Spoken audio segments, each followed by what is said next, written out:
भाजप खासदार मेधा कुलकर्णींविरोधात एनसीपीच्या रुपाली पाटील मैदानात. शनिवार वाड्यात राष्ट्रवादीचं आंदोलन. कुलकर्णींना कायदा समजत नसेल तर समजावून सांगू असं म्हणत लगावला टोला. उद्धव ठाकरे घेणार 25 ऑक्टोबरला मुंबईत उपशाखा प्रमुखांचा मेळावा. राज ठाकरेंनंतर आता मतदार याद्यांमधील घोळाबाबत ठाकरे करणार मार्गदर्शन. नाशिकमध्ये शिवसेना उभाटाचा भाजपला जोरदार धक्का. भाजपच्या माजी नगरसेविका संगीता गायकवाडांचा ठाकरेंच्या पक्षात प्रवेश. तर मतचोरी आपण चोरासह पकडली असं म्हणत ठाकरेंचा हल्लाबोल. शिवसेना निवडणुका स्वतंत्र लढणार. स्थानिक स्वराज्य संस्थांच्या निवडणुका स्वतंत्र लढण्याची शिवसेना पदाधिकाऱ्यांची इच्छा. श्रीकांत शिंदेंनी घेतलेल्या बैठकीत युतीबाबत नाराजीचा सूर. तर ठाण्यामध्ये स्वबळावर लढण्याची तयारी सुरू. सूत्रांची माहिती. नगरपालिका जिल्हा परिषदा निवडणुकीत सुद्धा मुंडे बहीण भाऊ एकत्र येणार. पंकजाताईंसोबत एकदा चर्चा झाली आहे, अंतिम चर्चा बाकी आहे. धनंजय मुंडेंची माहिती. मला बदनाम करण्याचा खूप प्रयत्न झाला, मात्र त्यापेक्षा अधिक लोकप्रिय झालो. आमदार धनंजय मुंडेंची विरोधकांवर टीका. आत्महत्या करण्यापेक्षा आमदाराला कापून टाका. शेतकरी परिषदेत बच्चू कडूंचं वादग्रस्त विधान. तर आमदाराच्या घरासमोर लघुशंका करण्याचं विधान केल्यामुळे नवा वाद. धाराशिवच्या परंड्यात एकाच घरात वेगवेगळ्या जाती धर्माच्या 37 मतदारांची नोंद. हे घर शिंदेंच्या माजी नगरसेवकाचं घर असल्याचा स्थानिकांचा गंभीर आरोप. नागपुरातील कचऱ्याच्या प्रश्नावरून महापालिकेत काँग्रेसचं आंदोलन. आज आयुक्तांनी निर्णय न घेतल्यास आयुक्तांच्या घरात कचरा टाकू. आमदार विकास ठाकरेंचा इशारा.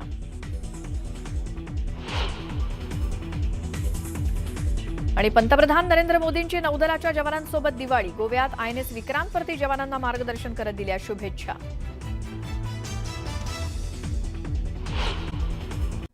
आता बातमी बघूया नाशिकमधून. नाशिकमध्ये शिवसेना उभाटाने भाजपाला जोरदार धक्का दिलेला आहे. भाजपाच्या माजी नगरसेविका संगीता गायकवाड यांचे पती हेमंत गायकवाड शिवसेना ठाकरे गटात त्यांनी प्रवेश केलाय. उद्धव ठाकरे यांच्या उपस्थितीत मातोश्रीवरती पक्षप्रवेश सोहळा पार पडलाय. तर आगामी महापालिका निवडणुकीच्या तोंडावरती हा प्रवेश शिवसेना ठाकरे गटासाठी फायदेशीर ठरण्याची शक्यता आहे. दरम्यान यावेळेला बोलताना उद्धव ठाकरेंनी भाजपावरती प्रहार केलाय. नरकासूर कोण ते वेगळं सांगण्याची गरज नाही. तो वध त्याचा वध करण्यासाठी आपण शिवसेनेत आलेला आहात. आता हा प्रवाह सुरू झालेला आहे. आजपर्यंत जे मतं चोरी करून तिकडे बसलेत त्यांना असं वाटलं होतं की त्यांची चोरी कोण पकडू शकणार नाही, पण चोरी चोरात सकट आपण पकडलेली आहे. आणि आता या चोरांना हद्दपार करण्यासाठी काही आपण जे म्हणालात की सर्व मराठी माणसं आणि त्या मराठी माणसांबरोबरच जे अमराठी आहेत ते सुद्धा एकत्र आलेले आहेत आणि येत आहेत. कारण कोणालाच हुकुमशाही नकोय. भारतीय जनता पक्षातल्या सर्वच कार्यकर्त्यांना आज एक विनंती करतोय की आपण काय करत आहात आणि कोणतं विष पोसत आहात याच्याकडे एकदा नीट डोळे उघडून बघा.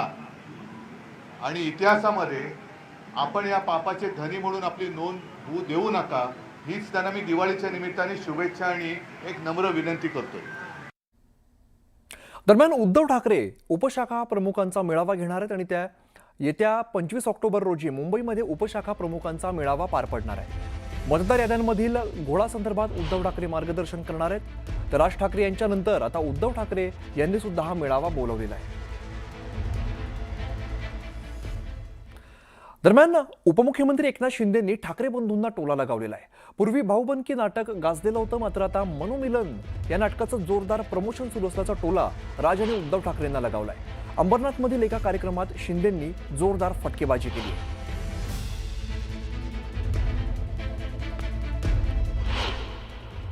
काही नाटकं कॉमेडी असतात, रडकी असतात, काही काय असतात, ते जाऊ द्या, सोडून द्या.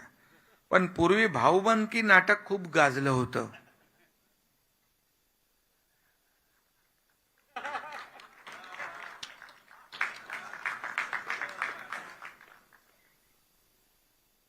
आता मनोमिलनाच्या नाटकाचं जोरदार प्रमोशन सुरू आहे. ठीक आहे, जाऊ द्या, चांगलं आहे, चांगलं आहे. भाऊबंदकी नाटकाचे लेखक कोण आहेत? त्याला विचारा भाऊबंदकी नाटकाचे लेखक कोण आहेत, हे नाटक कोणत्या साली आलं, हे नाटक आपण पाहिलं का? भाऊबंदकीचा जो संदेश आहे तो संदेश निंदाला अस्वस्थ करतो. वाद संपले, मतभेद संपले, भाऊ एकत्र आले, कुटुंब एकत्र आले, पक्षाचे कार्यकर्ते एकत्र आले, भाऊबंदकी संपली. आता या राज्यावरती एकीचा सूर्य उगवला, महाराष्ट्रावर शिवशाहीचा सूर्य उगवतो आहे. दरम्यान नरकासुरासंदर्भात एकनाथ शिंदे आणि संजय राऊत यांच्यात काय टीका झाली बघूया. अशोक मामांचं एक नाटक खूप भारी होतं. त्या नाटकाचं नाव होतं सारखं छातीत दुखतंय. होतं ना, सारखं छातीत दुखतंय. मामांना मी सांगू इच्छितो, शिवसेनेचं यश पाहून काही लोकांच्या सारखं पोटात दुखतंय. नरकासुराचं मूळ स्थान गुवाहाटी.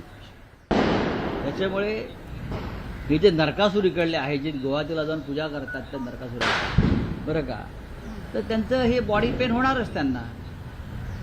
आमचा विषय पोटात दुखण्याचं कारण नाही.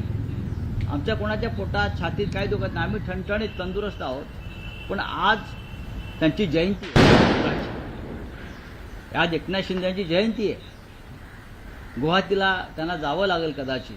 नरकासूर हा उगम पावला गुवाहाटीमधून.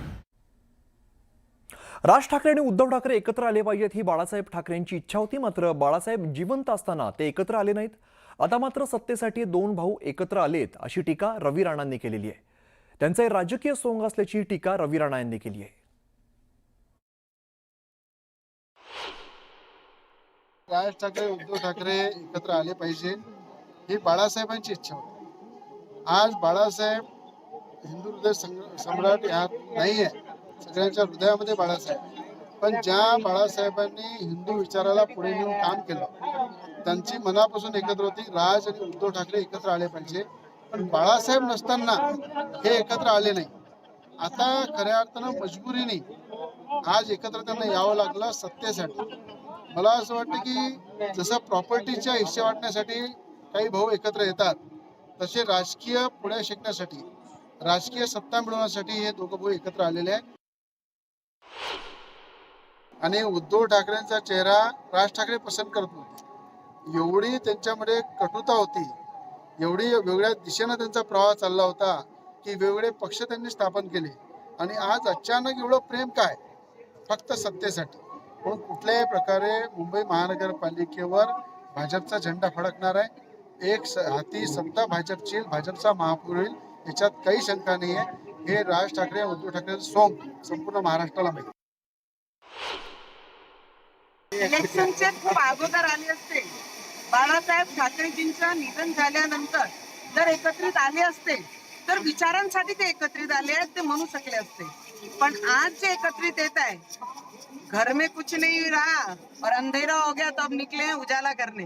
तो आता जे उद्धव ठाकरेजींचा परिवार एकत्रित आलाय तर महाराष्ट्राची जनतेच्या पाण्याचे जे दृश्य आहे तो सिंपती म्हणून नाही, खुशी म्हणून नाही, पण मजबुरीचं नाम म्हणजे ठाकरे परिवार. पुढच्या बातमीकडे वळूया. ग्रामपंचायतीची निवडणूक असो किंवा जिल्हा परिषद निवडणूक असो, आपण हलक्यात घेत नाही. माझी आणि ताईंची याबाबत एकदा चर्चा झालेली आहे. मला खात्री आहे, विश्वास आहे, या निवडणुकीत सुद्धा भारतीय जनता पार्टी, राष्ट्रवादी काँग्रेस युती करून निवडणूक लढेल असा विश्वास धनंजय मुंडेंनी व्यक्त केला आहे. गावातल्या आपल्या सहकार्याची गावची निवडणूक सुद्धा कधी आपण हलक्यात घेतली नाही. जिल्हा परिषद पंचायत समिती सुद्धा आपण या ठिकाणी हलक्यात घेणार नाही. माझी आणि ताईंची आता महायुतीचं सरकार येतच आहे. याबाबत एकदा चर्चा झालेली आहे.